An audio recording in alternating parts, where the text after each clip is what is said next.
Premature greying of hair यानी कि young age में बालों का सफेद होना। आजकल ऐसे केसेस बहुत बढ़ते जा रहे हैं।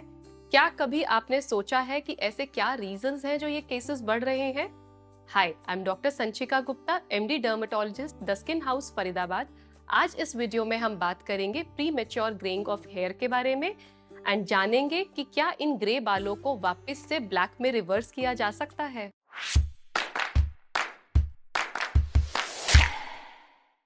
क्या आप जानते हैं कि ग्रेइंग ऑफ हेयर तब होता है जब हेयर रूट्स में पिगमेंट प्रोड्यूसिंग सेल्स पिगमेंट यानी कि मेलेनिन प्रोडक्शन को बंद कर देता है, तभी ग्रेइंग ऑफ हेयर होता है।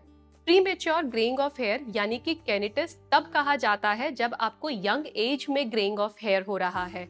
वर्ल्ड में इस एज की कट ऑफ वैल्यू वेरी करती है। हम एशियंस में अगर 25 इयर्स से पहले ग्रेइंग ऑफ हेयर होता है तभी हम इसे प्रीमेच्योर ग्रेइंग ऑफ हेयर कहते हैं। यूरोपियंस में यही कट ऑफ वैल्यू 20 इयर्स है एंड अफ्रीकन्स में 30 इयर्स है। अब बात करते हैं कि प्रीमेच्योर ग्रेइंग ऑफ हेयर के क्या रीजंस हैं। सबसे इंपॉर्टेंट है जेनेटिक्स। ये देखा गया है कि अगर पेरेंट्स में प्रीमेच्योर ग्रेइंग ऑफ हेयर हुआ था तो बच्चों में भी इसके चांसेस उतने ही होते हैं। Second is vitamin and mineral deficiencies. बहुत सारी स्टडीज है जो शो करती हैं कि vitamin B12, vitamin D, iron, zinc, copper, calcium हमारे बालों के पिगमेंटेशन के लिए बहुत इंपॉर्टेंट है कि इनकी डेफिशिएंसी से ग्रेइंग ऑफ हेयर होता है। थायराइड हार्मोन्स हेयर फॉलिकल्स पे एक्ट करते हैं एंड पिगमेंट प्रोडक्शन को बढ़ाते हैं।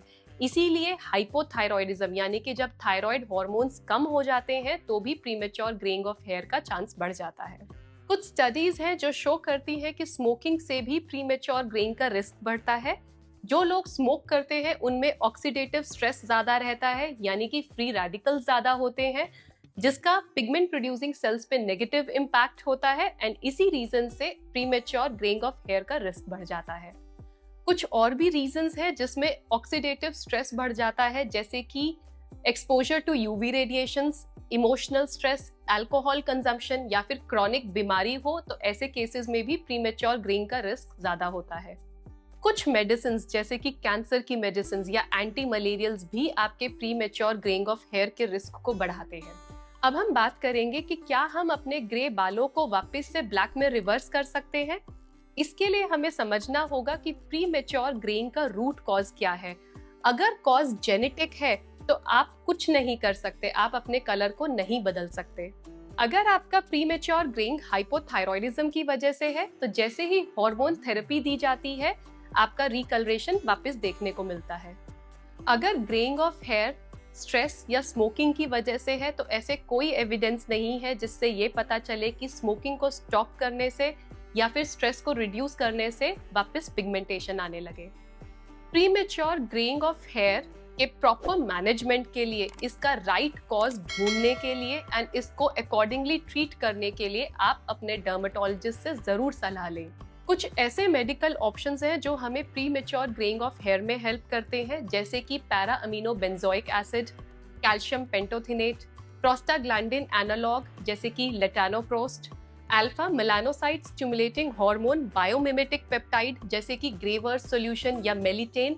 ऐसे कुछ ऑप्शंस हैं जो डॉक्टर्स आपको सजेस्ट करेंगे जिससे आपके प्रीमेच्योर ग्रेइंग ऑफ हेयर में हेल्प मिलेगी।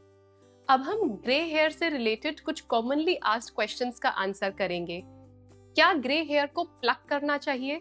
बहुत लोग सोचते हैं कि ग्रे हेयर को प्लक करने से और ज्यादा ग्रे हेयर आते हैं। इसका कोई साइंटिफिक बेसिस नहीं है। ब्लैक हेयर को प्लक करने पर जैसे कि एक ही ब्लैक हेयर वापस आता है, वैसे ही ग्रे हेयर को प्लक करने से भी एक ही ग्रे हेयर वापस आएगा।